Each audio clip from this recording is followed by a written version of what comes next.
So there's different kinds of sharing, right? And I think a lot of political metaphor at the moment that I don't know, generates controversy. How do you want to put it? Whatever. Just the gist of it. There's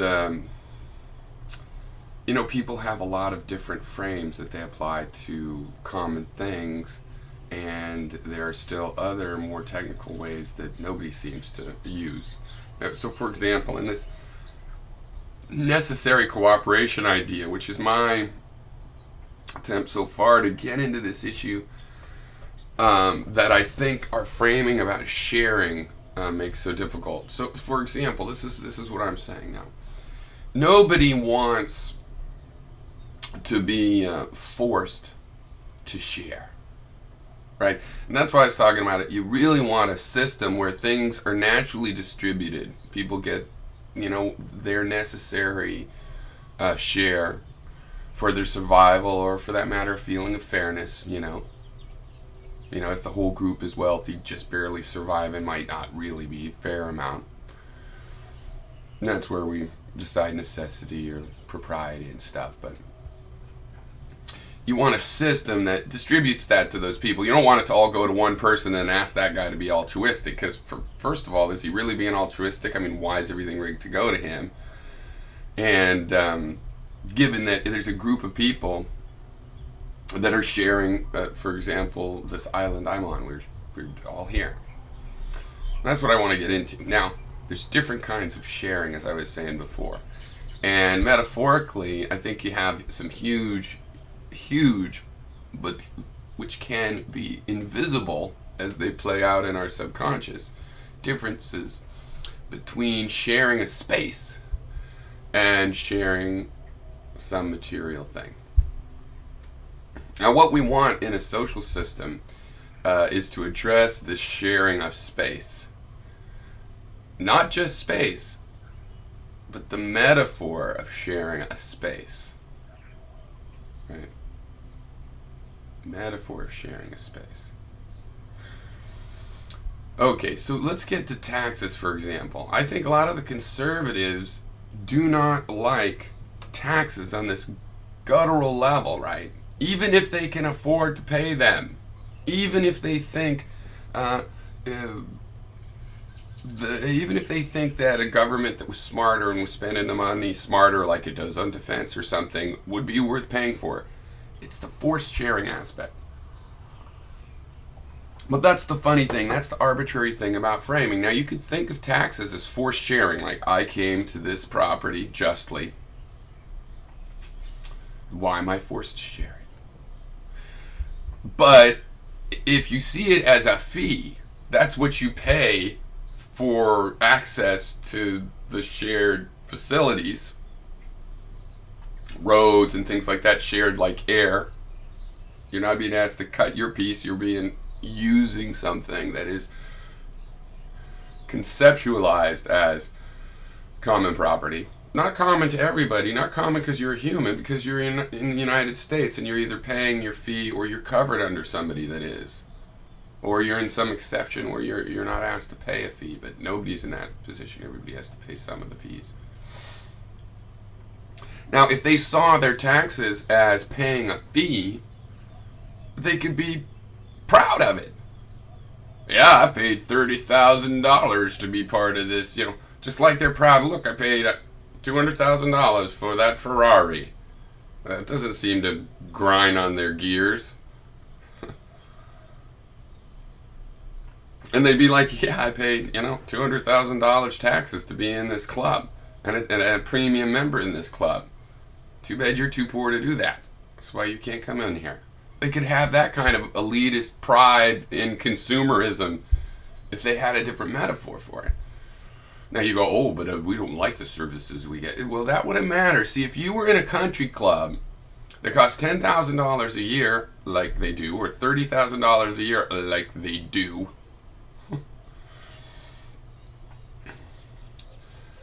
and you don't think they're spending that money. Look, there's potholes in the golf, there's gophers in the golf fields, or whatever you call it. The golf yard. And what would you do? You'd be telling them, hey, this was a great club. My grandfather was a member of this club. Start cleaning up the grounds again. Or you'd go, okay, well, I'm leaving. You wouldn't feel like that fee was you being forced to share money. But I really like this. My grandfather was in this club, and I can't leave, so I'm forced to pay money. You might emotionally even feel kind of that way in the sense that, oh, I want to leave it, I don't want to. But you know that's on you to decide, right? So, you know, if we all had this attitude in the case of America, assuming among people that, yeah, we're staying here, our kids are going to be raised here, we know we could leave, but we know that's drastic. We have a history here. We think things can get better and we can work it out, possibly, or it's worth trying. Then we would be all saying how we don't think the grounds are being kept up as well as they could for the amount of money we pay in fees. And if we would do that, it would be good, you see, because conservatives and liberals and everybody in the rest of the color spectrum out in the real philosophical world, we have overlap on which part of the grounds are good to have. I mean, it's good to have good roads. I grew up in California when there were still really good roads, and it's good. It's safer. It saves lives. It's good for business. You know how long it's going to get somewhere. It's going to take to get somewhere. On the other hand, I'm not saying that means we all go in and rebuild roads. No, maybe we're like, what do you mean? It's time for the flying cars. We don't need roads. What we're going to do is strip those out and put in, bike paths. Okay. Even though there's all of these little differences, you see it's in a domain of there's certain things, I mean, if there's money available, having a more efficient hospital that is more responsive, like has enough personnel to get to people quickly, emergencies are dealt with quickly, has the extra capacity, so if there's a natural disaster, they can handle all the extra people in a spike. That's good.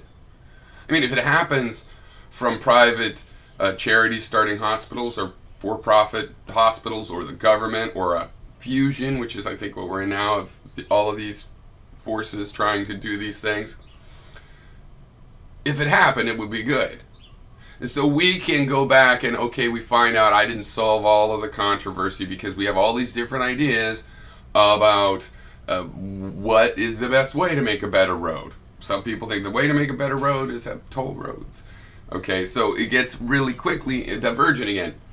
But it is necessary if we're going to solve our future political problems and work with each other to find this bounding condition of certain things that we understand. And I think the way to do it is to realize you're not being force shared with taxes. It is a fee. It might be a ripoff. Maybe you're not getting what you ought to. I think people are getting what they ought to when they buy Microsoft stuff. So there are ways to exert pressures to change that, I think. And I think a part of it is a changing of how we see what we do. I mean, I don't think there is any such thing as an entitlement. I think there's a social infrastructure, and if you're at the threshold we use to define where certain safety nets kick in, or, any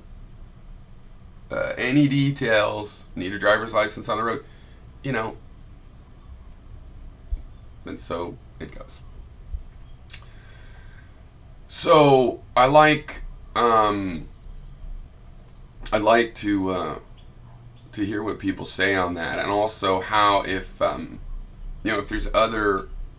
See, I like necessary cooperation to me because it's a little bit provocative. I think like some people would go, oh, that sounds kind of socialist. What do you mean necessary? Why would I have to cooperate? But there's some simple, trivial examples of, like, hey, let's cooperate on not shooting each other in the street for no reason.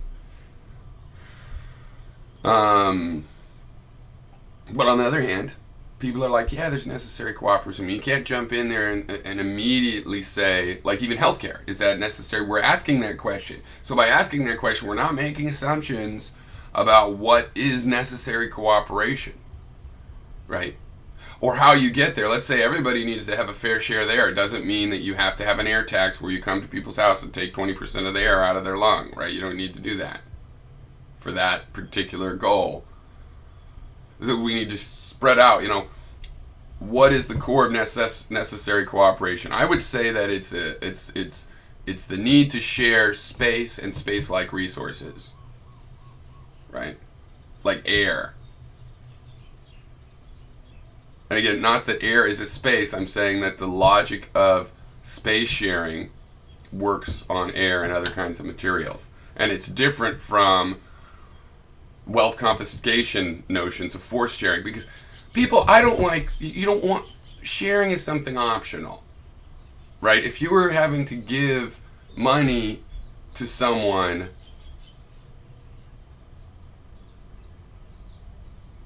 it's either an exchange, or if it's sharing, it's optional, and that's why they're feeling all robbed, even though you're not robbed, you're getting a lot of shit. Americans can travel all around the world, and it's like you're getting a lot of things. Okay, it might seem overpriced. So does the country club seem overpriced to people. Even if I had $20,000, why would I give it just to go in there and hang out with them? Sorry. So what I'm saying is, often premium services seem overpriced. Okay, there's layers underneath of why it builds up to that price, and why it sustains that price. Maybe it's not worth it anymore. It's just reputation. I mean, a lot of people feel America's declined a lot. That maybe it's overpriced, it's reputation. I think it's pretty clear. You're getting a lot of opportunity by being inside this country club. You're not being asked to pay that much, and you just need to look at it as a fee and start bitching that the country club isn't spending your fees right, rather than. I just don't think. I almost, I've almost. It's like my libertarianism now could almost be seen as just. I have long since not even given in, but I already use the framing of private structure. I think the government is like a private enterprise with certain rules, and I get to be a member of it. That's better than if the government was a private enterprise and I wasn't even a member of it, just a subject, pauper, slave. So you say, well, that is all you are. No, I mean, I have a little tiny, a low member card where I get the minimals. I can travel all around in it, and I get certain minimal rights, and I believe when I vote for mayor that my vote gets counted. So, it's limited, but it's a lot better than it used to be. And I think the fee that I pay for that is not nearly as important, that the amount is out of line with how they're spending it. I don't want to spend quadrillions on a war. I want to spend that on colleges and roads. End of story. Simple as that. I'm disgusted by that. But because I don't frame things as though I don't think I'm here with God-given rights and this is doing that and he's in charge of that and he's not fulfilling God's given right purpose to me and stuff. No, we are in a private organization. We're trying to pull this shit off. And I don't want to go backward. Go forward.